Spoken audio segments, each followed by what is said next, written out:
Hi guys, and welcome back to the Bristol Prepper channel. So today guys, I'm doing a really cool little video for you guys.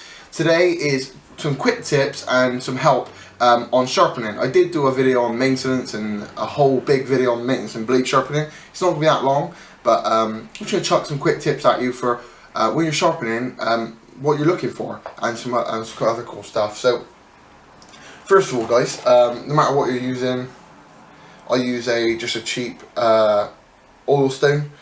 I got this real cheap, so no matter what you're using, always make sure it's well lubricated, whether it's a Japanese water stone or an oil stone like I'm using.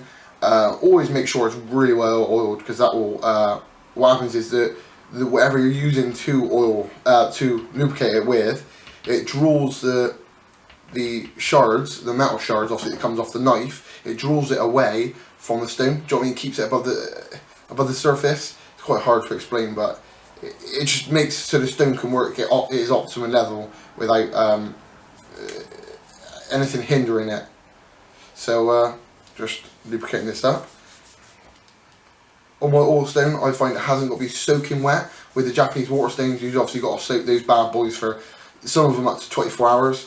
Mine, I don't find that it has to be soaking wet. This one I can use water with it as well. I just like to use oil, mineral oil, just because that's what I use for all my knives and stuff. So just tap my last bit of that on, rub that in, and you can see straight away my stone has absorbed that straight up. So like I said, well lubricated, and I'm using the fine side. Obviously you have to do the procedure, go back watch my old video if you want to know all the bits and pieces on that, but I'm just using the fine side because it's nice already sharp. I did use it, but I never let my blades get dull. So one of the quick things as well guys, if you're looking after your blades, I'm just showing you this for a example, but if you look after your blades and you're stropping them, and like I said, you're looking after it well, you shouldn't have to take them to a stone all that often. I take mine to a stone maybe, I don't know, maybe once a month, something like that. And obviously I use mine a lot. Obviously it all depends on what steel you're using and all the rest of the good stuff, but generally you shouldn't have to take it to a stone that often as long as you've got a good strop and you're making sure it's nice and sharp all the time. Like I say, a sharp knife is safer than a blunt knife. So one thing, like I said, I'm just going to do a few strokes on here. Like I said before, lay the knife flat, rock it on the bevel so you feel it just stop. Just give it a little bit of it stops, because obviously you're sat flat on that Scandi grind, and because the Scandi grind has no secondary bevel, obviously it won't rock no more, so it'll just sit flat, which is really good. That's why the Scandi grind is great for for learning. So what I'm going to do is 5 strokes one way and then 5 strokes another way, or 10 strokes, whatever. I just do 5, and then once you do 5, I do 5 each side, and then do it again, and then I will then just alternate, so 1 and then back, and then forward and then back. Otherwise you get in some massive burr. But anyway, we're going to burr in a minute. So when you're doing this, obviously once you've been sharpening for a while and you get used to it, you can then go into doing these motions where you're rocking backwards and forwards and all that, and you're feeling the bevel and you know what you're looking at, because that takes skill of raising your hand to the correct angle to get perfectly on the stone. So don't do that when you're first starting off. Just do rock it flat, like I said, and then do a clean sweep all the way across. You can use your finger, like pinch it on the end to kind of support it. Just take it slow guys, first of all. Take it nice and slow, there's no rush. So as you can see now, I've done lots of strokes that way. So what I create on this side, on the side I haven't sharpened, is what is called a burr.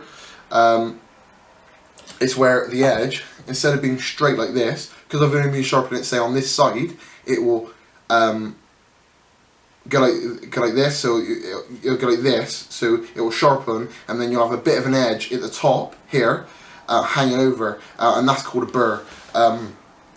So yeah, and then how you tell a burr, so just say you've done all your strokes and all that, and you want to make sure that the knife's good, and you've got the edge profiling correct, that it's together and in line, instead of having a burr either side. The way you check that, the way I do it, you can now go steady, right? Don't be cutting nobody's hand off or any shit like that. But what I do is, I lay it upon my hand, then stroke backwards. Now because of that Scandi grind, it should be nice and smooth all the way along. Nice and smooth. And if you feel any gripping at all, because of the burr, you should, if you've got burr, it will grip to your hand and kind of scratch it a bit, because obviously you've got overhanging. So go all the way along, make sure it's nice and flat, and that's not hurting at all. Obviously you're not feeling no sharp edge, it's just scraping across the top, because there's no burr. Because there's burr. So and if there is a burr, you can go back to the stone, then and then take the correct application. So I need to go back a couple of times because I have got a bit of a burr on this. So go back a couple of times to correct it. You understand? Some people get stuck on this because they're saying, "Oh, I've done the strokes and all, I've done all this bits and pieces, but I'm still getting stuck." It's not sharp, it's not cutting paper properly. So that's what it could be. Could be the burr. A lot of times it can be that. So when you're lay it flat, when you come towards yourself, lay it flat, rock it on the bevel, and then swipe. I do find the backstrokes harder. Obviously, depends on your left-handed, right-handed, and some people find different things easier, but I just find the backstrokes to be a bit more of a pain. So once you've done that, another thing you can do and go steady is put your fingers. This is not one I don't really recommend, but I've been doing it a long time. Put your fingers on the edge of the bevel and lay them flat. So don't put your fingers on the edge, lay them flat, and then slowly. So you're not having no skin on the actual blade, on the actual tip. You're just putting your fingers on the edge, just grabbing it a little bit, running your fingers up. And if you feel any retention on each side, that's another way that you'll know you've got burr on either side, because you'll feel scraping and a bit of retention on it. Another quick tip as well, guys, if you lay your knife flat and you hold it and you look directly on the edge, or hold it into the light and look actually on the cutting edge, if you see any light reflecting back, that could be flat spots or burr. You'll just see a little glimmering of flat spots when you're looking at it. You're looking directly at the blade and the actual cutting edge. See if any light is shining back at you, catching the light at all. I can't see any on here. Like I said, to start with, the knife was sharp already. So this is nice and sharp. So you will have a micro burr on there. Nothing you can't really take with a stone, unless you're using lots of different stones. And obviously I'm only using a one-sided, double-sided stone, so I can only do so much. And once the stone has taken you all the way, you want to go to a strop. This is my strop I made. Well, I do have a video on it, guys, so go back and check that out if you haven't seen that, which is really helpful. You can watch that. I probably will do another video coming up on me making another strop, because I have got some more stuff on it. More stuff to make another one, so I'll probably make another one. I also had questions, guys, about compound and impregnating the compound into the strop. And what this means is, what you want when you're using compound is you want the compound not sat on top. You want it actually like sat within the pores of the leather. So a good thing to do is to take it outside, because you do get flakes and stuff coming off.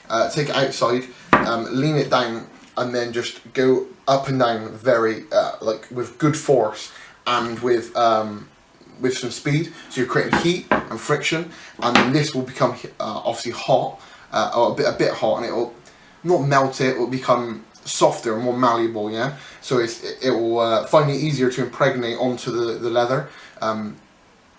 And that will just give you a better stropping experience and give you sharper knives.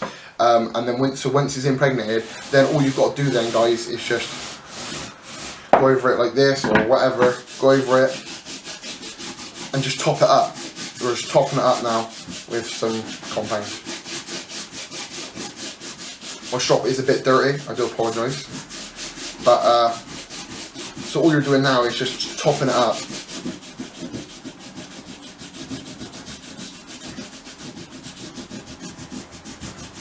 like I said, if you're doing it all on one edge, that's why you should do it outside, because stuff does come off and then your missus will get mad. So make sure you do it outside. She's already giving me a dodgy look, guys. But yeah, make sure you do it outside or somewhere where you're allowed to make mess. So if you live with mum and dad, make sure that you're allowed to do it at your mum's table. If you live with the missus, don't even ask. Either just do it and clean it up, or do it outside. Don't do what I'm doing. Do it in front of your missus while she's filming for you. It's not a great option. So once you've impregnated it, the stropping process is really similar to sharpening, but just that much easier. You haven't got to worry so much about the bevel, because of the leather is cushiony a little bit. It's got a little bit of give in it. It will wrap itself a little bit around the blade. So you want to get the entire length of the blade. If you have got a strop that's wide enough, that's pretty cool. Mine's a little bit short for this blade, so pull it up and then rise it. You want to bring your wrist up a little bit, just so you're catching the tip a good amount. Do that 20 times, I'd say 10 to 20 times each side. So we're doing that. I'm not going to make you sit there and watch me strop, but this is, then go back that way. So what I do is grip the knife so it's facing you. So you're holding it, so if you're holding it, pulling the knife out, holding it that way, spin it in your wrist so the blade is facing you. So you go steady all the time. And then what I do is place it down flat, rock it on the bevel, and then put it down. You want to give it a good amount of force. Obviously a lot more force than you would use on the stone. Because when you're shooting the stone, you want the stone to do the work. But on the strop, I apply a little bit more pressure. Obviously this is all my opinion. So before anybody comes at me going mad and saying that's wrong, I do it this way.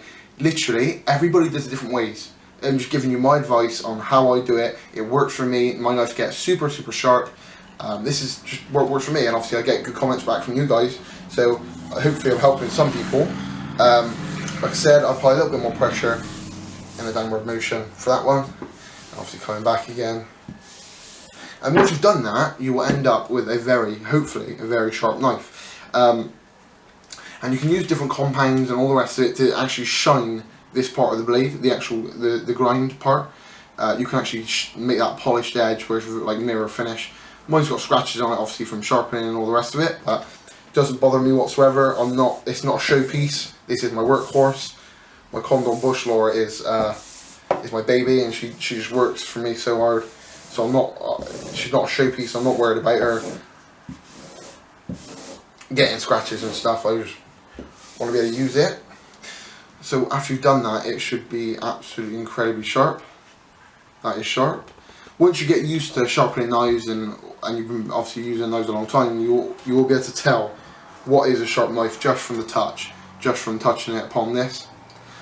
But if you're not sure, a good way to tell is go steady again, caution, yeah, don't cut your fingers off and no shit.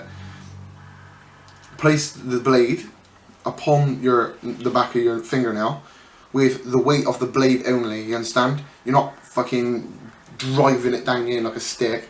You're placing the weight of the blade on there and then just pulling it forward. And for that, as you can see mine is, I don't know if the camera's getting that, yeah? The blade is taken off now, yeah? With ease. And that's just with the weight of the blade. So you can tell that's sharp. I know that's sharp. Also another good way is the original way, which is shaving off hair. Okay, Mrs. doesn't like it because this is only just grown back, guys, from my fucking last sharpening video. But I will show you if the camera will get it in the light. Yep, camera's ready. So the difference between a razor edge and hair popping is literally the weight of the blade, like I said a minute ago. And obviously it's all gone. Got myself a nice little bald patch. It's also taking my little bit of my tan off. But yeah, the difference between hair, being able to take hair off your arm and then hair popping is different. a lot of knives, whilst applying enough pressure, they can cut hair off any arm. But when you're only allowing the weight of the blade on your arm and then drawing it down or up, that is, and you hear the pop, you do hear little pops and stuff, and you hear it cutting it. Yeah, that's when you know your hair razor sharp. Like I said, a sharp blade is safer than a blunt one, so keep your knives sharp, guys. Hopefully I've helped you guys with some tips and stuff. As always, keep them oiled. You can use olive oil, I use mineral oil.